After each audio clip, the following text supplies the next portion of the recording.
Are you thinking about buying a piece of land and building in Florida, but you've heard about wetlands and uplands and you're not sure what that is? You need to watch this video because today we're going to have two special guests and they are going to be giving us key insights to the entire process from when we find you the land to the finished product, your dream home.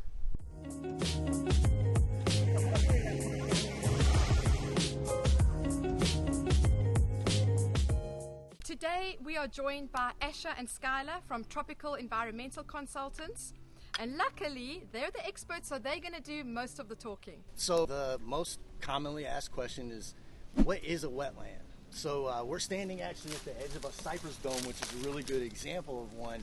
Wetlands are defined by the effects of the water on the conditions of the soil and the vegetation. Primary thing that is affected by the soils is the fact that they're anoxic, meaning they don't have any oxygen.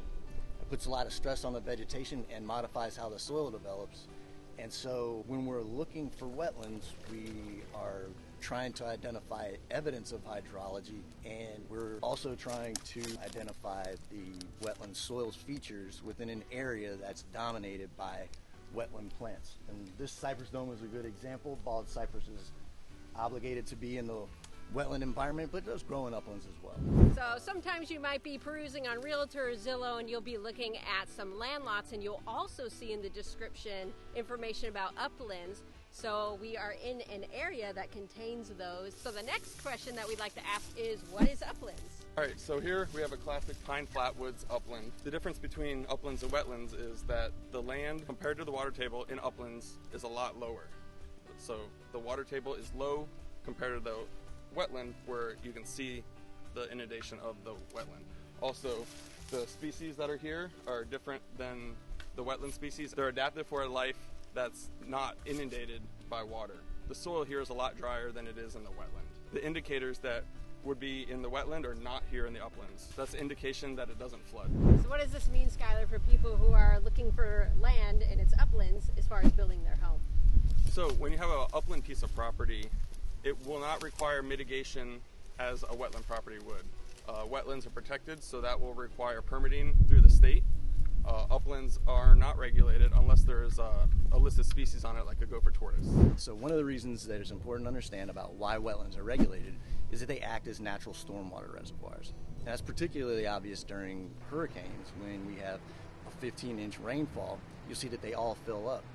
And if you're in a more rural area where there's not very good canal infrastructure or even well-maintained drainage ditches, the only stormwater management that you have during a hurricane can in fact be natural wetlands. The other thing that's fairly easy to understand is, water quality is really important to us here in Florida, and wetlands help maintain that to some extent because they have an ability to capture excess nutrients and entrain them or transform them.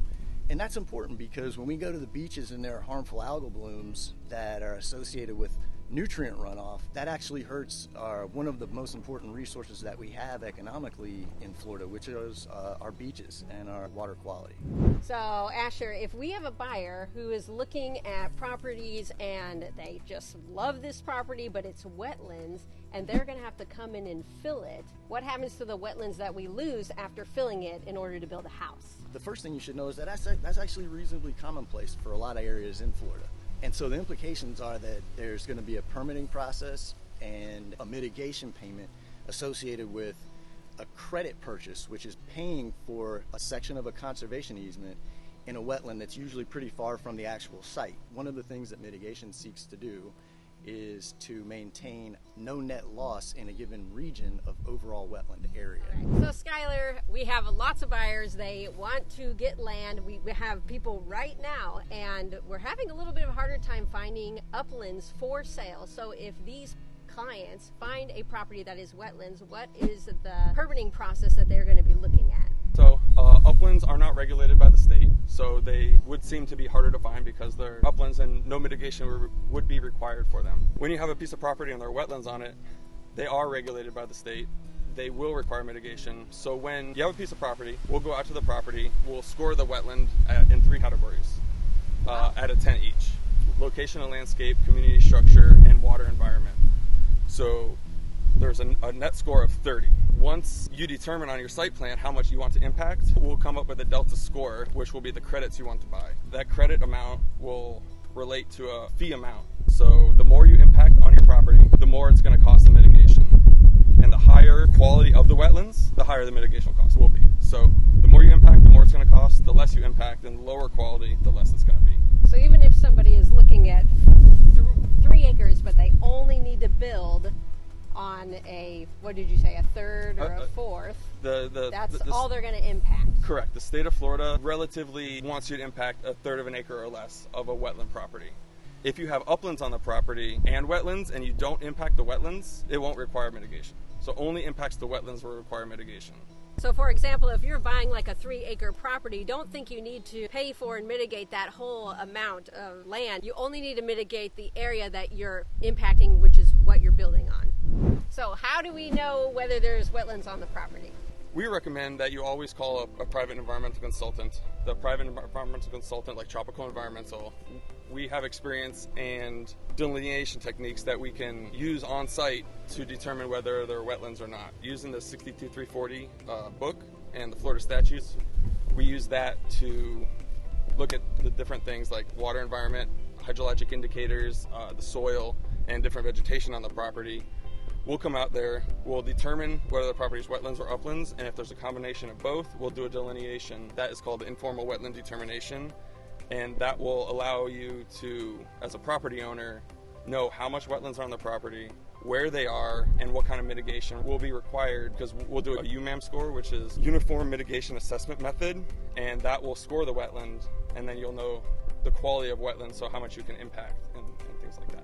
And even in your report, I've noticed that you include a bird's eye view of the actual property. Correct. And make it really easy with a key so you can see where the wetlands are and where the uplands are. Yes, we'll do an aerial delineation, so we'll use a satellite image and draw on a GIS system the shape of the wetland and where it's located on the property.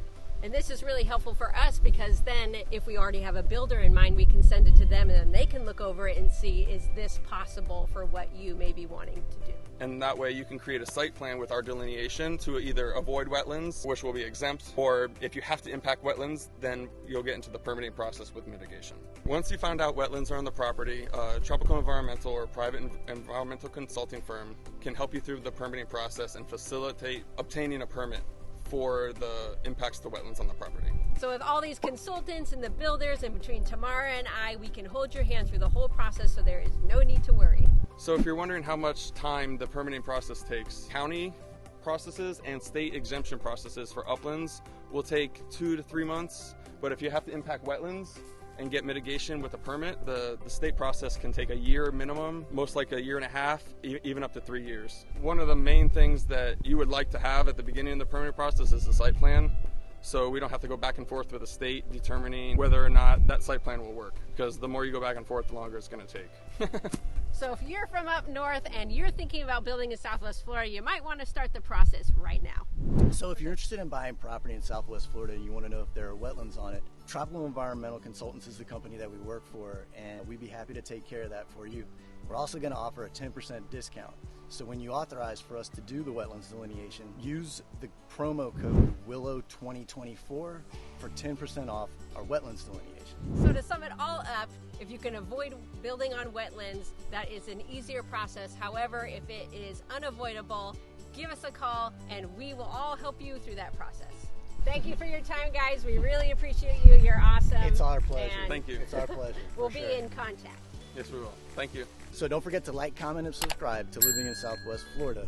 And if you have questions about real estate, land exchanges, etc., make sure you contact Tamara and Emily so that they can help walk you through this process.